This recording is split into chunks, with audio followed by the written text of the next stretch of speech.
വർഷങ്ങളോളം ഉണ്ടായിരുന്നൊരു ദേഷ്യം ഒരു ഫോൺ കോളിൽ തീർന്ന കഥ പറയട്ടെ. എനിക്ക് കോളേജിൽ വെച്ച് എൻ്റെ പ്രിൻസിപ്പളിന് ഒട്ടും ഇഷ്ടമല്ലായിരുന്നു വെച്ചാൽ ഒട്ടും ഇഷ്ടമല്ലായിരുന്നു. എനിക്ക് ഇന്ന് കോളേജിലായിട്ട് വിളിക്കേണ്ട ആവശ്യം വന്നിട്ടുണ്ടായിരുന്നു. അപ്പോൾ ആളാണ് കോൾ എടുത്തത്.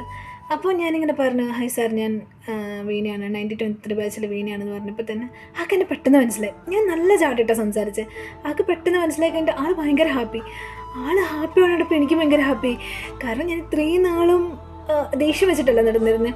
പിന്നെയെന്ന് പറയുമ്പോഴത്തേക്കും ഒരു കാര്യം ഞാൻ ചിന്തിച്ചത്, അത്രയും സ്റ്റുഡൻസ് ഉണ്ടായിട്ടും ഇത്രയും വർഷം ആയിട്ടും ആളെന്നെ മറന്നിട്ടില്ല. കാരണം അപ്പോൾ ഞാൻ എന്തൊക്കെ ചെയ്തിട്ടുണ്ടാവും, ഞാൻ എന്തൊരു വില്ലത്തിയെന്ന് ഞാൻ തന്നെ മനസ്സിൽ വിചാരിച്ച്.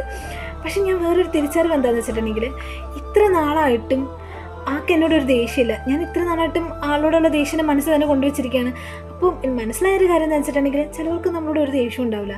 നമ്മളായിരിക്കും ആളോട് ദേഷ്യം വെച്ചുകൊണ്ടിരിക്കുന്നത്.